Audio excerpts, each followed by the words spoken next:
Others sent complex employment applications, which Breal dutifully filled out and returned, though he felt his resume should have sufficed. He studied the ads in the Wall Street Journal and responded to anything that remotely fit.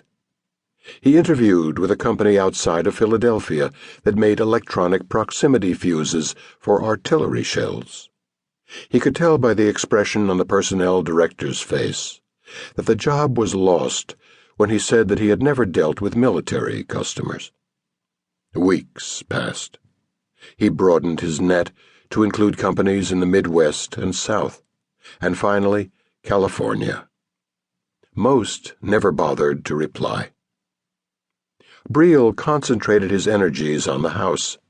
He scrubbed the brick exterior, painted the wood fence, pruned encroaching branches, mowed the grass, ripped crabgrass from the lawn, changed the filter in the furnace, planted a vegetable garden. The spring rains were heavy that year, and he experienced a bad allergy season. He glared at the newly sprung grass and flowering trees as if they were enemies, and sighed, a man done in by innocent things.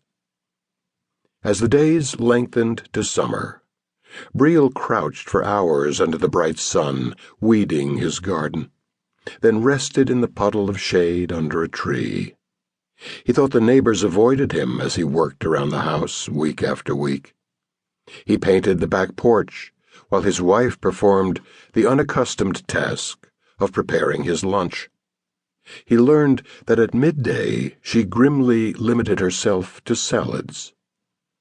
"It's hand-to-hand combat, George," she said, "and you fight it out every day at every meal." Breal had to admire Susan's tenacity in the uneven struggle against her Pennsylvania Dutch heritage that insidiously fastened weight upon her robust body. Breal had no such problem. He interviewed with a manufacturer of high-speed computer printers in Tulsa. Breal knew as he spoke to the president that his accent was wrong for the job. He interviewed with a company in Lansing that made automotive electronics, but he had no experience with production lines that output 1 million units a year. He found that at the third interview, his speech had taken on a whining tone, the voice of a supplicant. He interviewed twice more, once with a headhunter who was recruiting for an electronic instruments company in San Jose, then with an ITT vice president who arranged to meet him at the Admirals Club in the Philadelphia airport, and who was continually distracted by women passers-by. Breal became conscious of his age. He watched his wife's apprehension rise as the months passed, and his severance pay was eaten up in mortgage payments, and the costs inherent in staying alive. They no longer ate out, and for the first time, Susan cut money-saving coupons from the papers. Unemployment insurance amounted to little, and they were now depleting their savings. Time had become hostile. Susan found a job in a daycare center, and while she never complained, Breal saw her frustration in the hardened lines of her face and her irritation over trivial things. He mildly suggested she search for something other than spending the day with squalling brats. "Like what?" Susan said, short-tempered now. "There's a recession in the land, remember?" Then she went on. "Maybe you should lower your sights. Forget about management.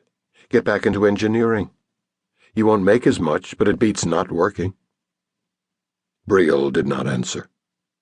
Some internal map had grown blurry, where he had been, where he was going.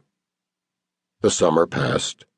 Frost came early, and he raked leaves in the cold morning air.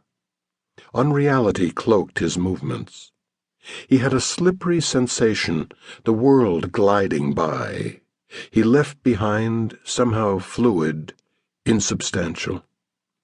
He stared at his face in the mirror, had difficulty recognizing himself, saw a face disfigured by the loss of hope.